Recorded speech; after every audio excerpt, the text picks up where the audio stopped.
Hello everyone, class 12th विषय Hindi CBSE. Dear student, आपके पाठ्यक्रम में आरोह बुक में जो भी चैप्टर आ रहे थे, ठीक है, उसका आज हमारा ये लास्ट चैप्टर है। तो ये बुक हमारी कंप्लीट हो जाएगी। ओके, इसके बाद वितान बुक रह जाएगी, उसमें 3 ही चैप्टर हैं। ठीक है बेटा। अब देखिए, पाठ के कवि का नाम है फिराक गोरखपुरी। पाठ संख्या 9, कवि का जीवन परिचय। कवि का मूल नाम रघुपति साय फिराक, ठीक है। इनका जन्म 28 अगस्त सन 1896 गोरखपुर उत्तर प्रदेश में हुआ, ठीक है। शिक्षा रामकृष्ण की कहानियों से शुरुआत, बाद की शिक्षा अरबी, फारसी, अंग्रेजी। 1917 में डिप्टी कलेक्टर के पद पर ये चयनित हो गए थे, ठीक है, डिप्टी कलेक्टर। पर स्वराज आंदोलन के लिए 1918 में पद त्याग दिया। 1920 में स्वाधीनता आंदोलन में हिस्सेदारी के कारण 1.5 वर्ष की जेल।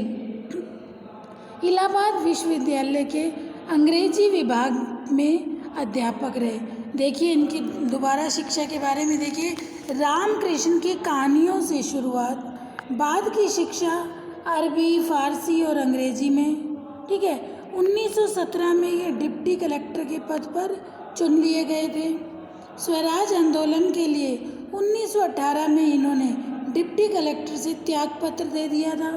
1920 में स्वाधीनता आंदोलन में हिस्सेदारी के कारण 1.5 वर्ष तक ये जेल में रहे। इलाहाबाद विश्वविद्यालय के अंग्रेजी विभाग के अध्यापक रहे। इन्हें गुले नगमा के लिए साहित्य अकादमी पुरस्कार, ज्ञानपीठ पुरस्कार, सोवियत लैंड नेहरू अवार्ड से सम्मानित किया गया।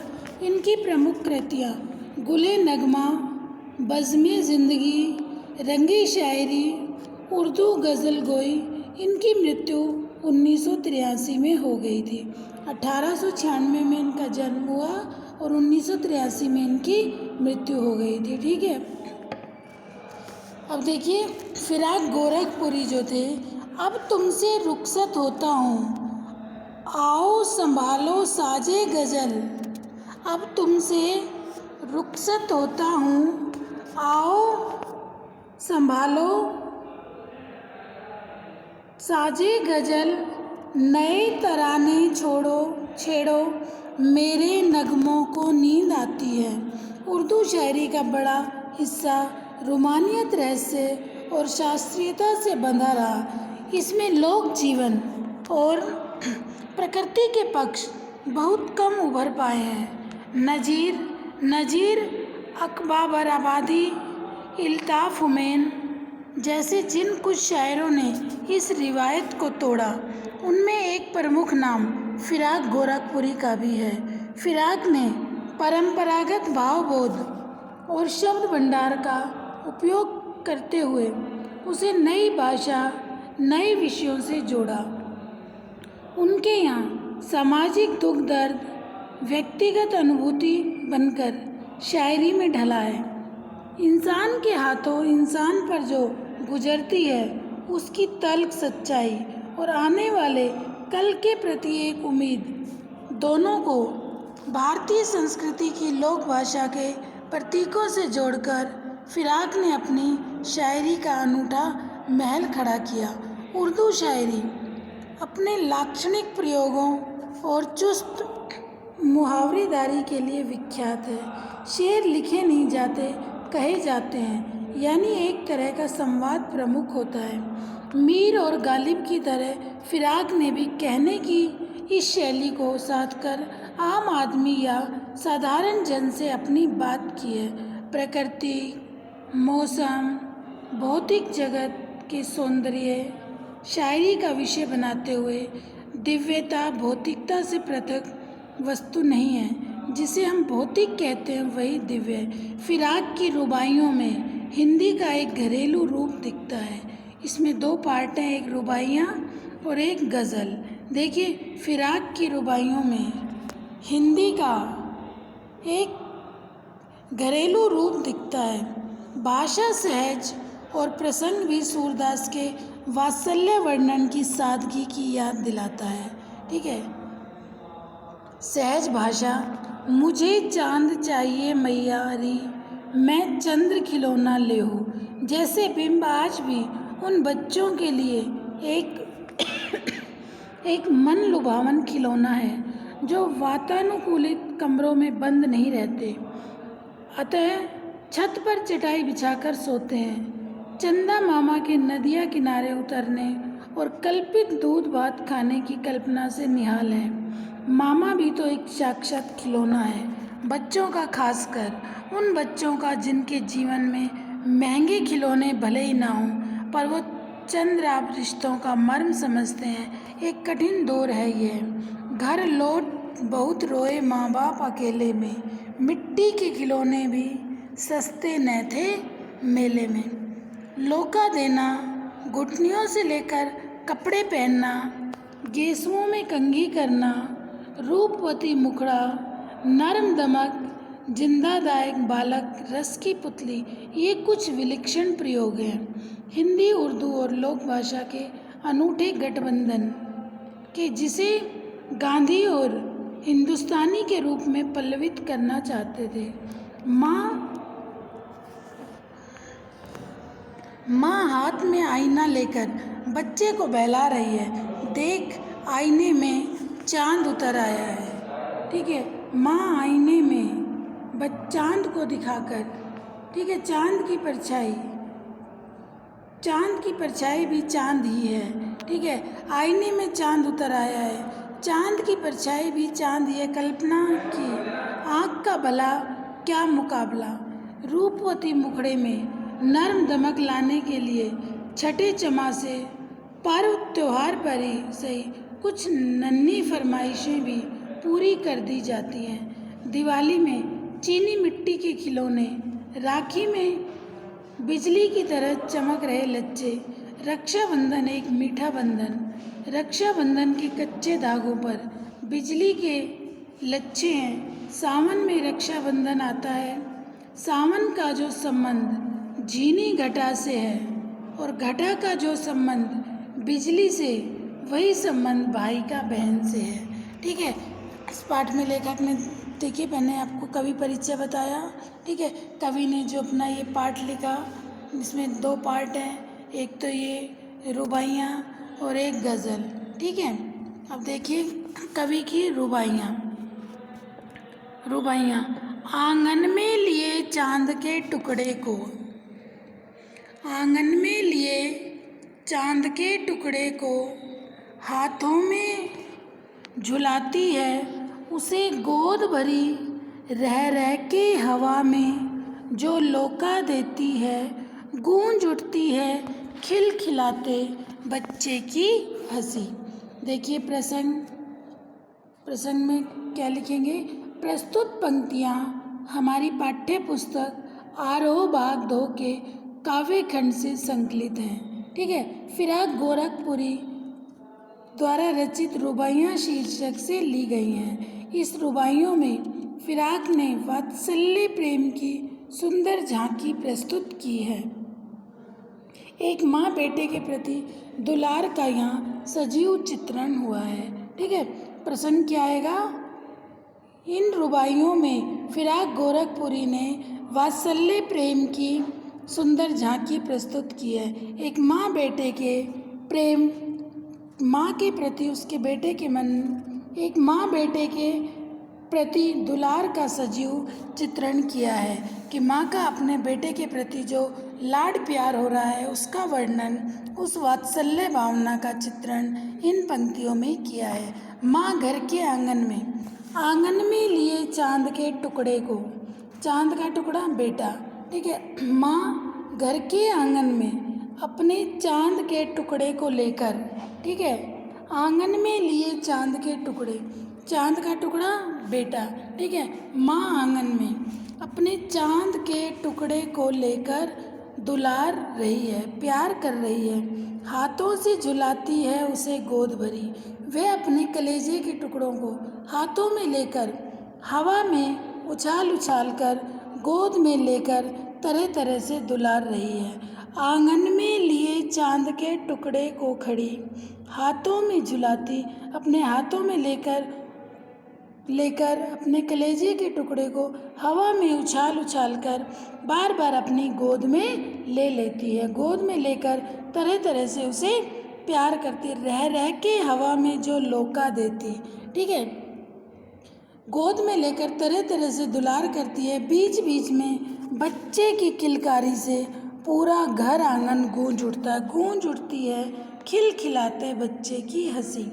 और वो बच्चा जोर से खिलखिलाने लगता है और बच्चे के हंसने से पूरे आंगन में, ठीक है, पूरे आंगन में बच्चे के खिलखिलाने की, बच्चे की किलकारी गूंज उठती है। माँ अपने बच्चे के हाव भाव देखकर आत्मविभोर हो जाती है। देखिए इस पंक्ति में क्या बताया, जैसे छोटे से बच्चे को माँ किस तरीके से प्यार करती है, गोदी में उठाती है, ऐसे ऊपर उछालती है, झूला देती है, फिर गोदी में ले लेती है। बच्चा ज़ोर ज़ोर से हंसता है और माँ किस तरीके से प्रसन्न होती है। ठीक है, कितनी आत्मविभोर हो जाती है, इसी का वर्णन कवि ने किया। देखिए, आंगन में लिए चांद के टुकड़े को खड़ी। आंगन में लिए अर्थात चौक में एक माँ अपने चांद का टुकड़ा अपने बेटे को लिए खड़ी है, हाथों पे झुलाती है उसे गोद भरी भरी और बार बार उसे हवा में उछाल उछाल कर अपनी गोद में ले रही है। रह रह के हवा में जो लौका देती, बार बार उसे हवा में उछालती है और उसे हाथों में लेकर दुलार रही है, प्यार कर रही है। गूंज उठती है खिलखिलाते बच्चे की हंसी। और माँ क्या कह रहा है कवि, बच्चे की आंगन में किलकारी मारने से पूरा आंगन गूंज उठता है, अर्थात बच्चा बीच बीच में बच्चे की किलकारी से पूरा आंगन गूंज उठता है। माँ अपने बच्चे के ये हाव भाव देखकर माँ बहुत अधिक आत्मविभोर हो जाती है। जैसे कि बेटा माँ, आप भी छोटे बच्चे रहे होंगे, अब भी माता आपको कितना प्यार करती है, आपको देखकर ही उनका जीवन चलता है। ठीक है, और जब आप छोटे थे तो छोटेपन में किस तरीके से माँ गोदी में आपको उठाना, तैयार करना, नहलाना, अपनी गोदी में रखना हमेशा। ठीक है, सेकंड पद देखिए, नहला के छलके निर्मल जल से, उलझे हुए केसुओं में कंघी करके। ठीक है, नहला के छलके निर्मल जल से, उलझे हुए केसुओं में कंघी करके, किस प्यार से देखता है बच्चा मुँह को, जब घुटनियों में लेके पिनाती है कपड़े। देखिए कवि क्या कह रहा है, पहले हार्ड वर्ड देखिए, हार्ड वर्ड बेटा, गेसुओं बालों में, कंघी कंघा, ठीक है, पिनाती पहनाना, कपड़े वस्त्र, ठीक है, घुटनों के बीच में, नहला देना। ठीक है बेटा, नहला देना। देखिए कवि क्या कह रहा है, दोबारा देखिए, गेसु बाल, पिनाती पहनाने, नहला देना।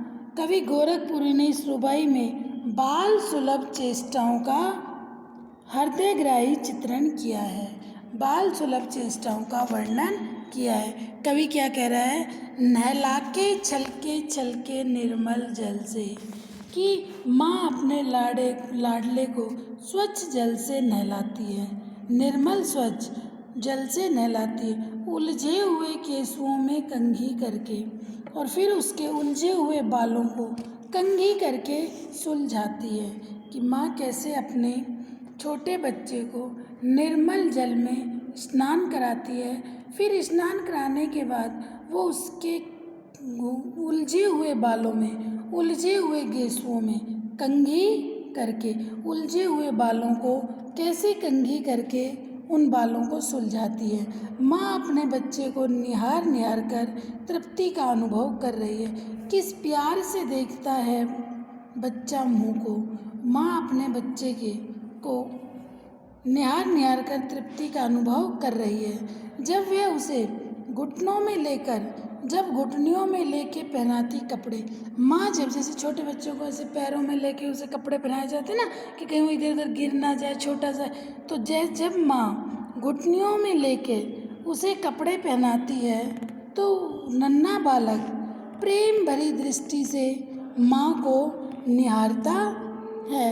इस तरह कवि ने माँ बालक के आपसी मधुर स्नेह को रेखांकित किया है। माँ और बालक के आपसी स्नेह को रेखांकित किया गया है। देखिए, नहलाके छलके छलके, कैसे माँ नहलाकर अपने बच्चे को निर्मल स्वच्छ जल से नहलाकर उसे के उलझे हुए बालों में कंघी करती है। किस प्यार से देखता है बच्चा मुँह को, और जब माँ उस बालक को अपने घुटनों में ले लेती है तो वो बालक कितने प्यार से घुटनों में लेटा लेटा माँ की को निहारता रहता है। ठीक है, ठीक है बेटा। कैसे फर्स्ट पद में कवि ने हमें ये बताया कि माँ कैसे अपने छोटे से बच्चे को आंगन में लेकर खड़ी है, उसे गोदी में झुला रही है, ठीक है, और रह रह के हवा से लोका देती उसे बार बार दुलार रही है। फिर गूंज उठती है खिलखिलाते बच्चे की हंसी, और उस बच्चे की हंसी पूरे आंगन में, घर के आंगन में किलकारी मारती हुई बच्चे की हंसी गूंज उठती है। ठीक है, फिर सेकंड में मैंने आपको बताया, नहलाके छलके छलके निर्मल स्वच्छ जल से माँ बच्चे को नहलाती है, धुलाती है, ठीक है, तैयार करती है, उसके उलझे हुए बालों में कंघी करती है, और फिर जब बच्चे को अपने घुटनों में ले लेती है, किस प्यार से देखता है बच्चा मुँह को, और जब वे उसे अपने घुटनों में ले लेती है, ठीक है, तो बालक की दृष्टि से माँ को निहारना। इस तरह कवि ने माँ बालक के आपसी मधुर स्नेह को रेखांकित किया है कि कैसे माँ उसे देख देख कर प्रसन्न होती रहती है, निहार कर माँ तृप्ति का अनुभव करती है, और कैसे बच्चा माँ के घुटनों में, माँ की गोदी में लेटकर माँ को निहारता रहता है। ठीक है, ओके बेटा, समझ आ गया। आज ये 2 पद ही आपको समझाऊंगी, जितना कराया है उसे अच्छे से सुनना समझना। कोई भी डाउट हो बेटा, अपने डाउट ज़रूर क्लियर करो। डेली की वीडियो आप डेली देखिए, सुनिए, समझिए। कोई डाउट हो आप डाउट क्लियर करो। ओके बेटा, थैंक यू।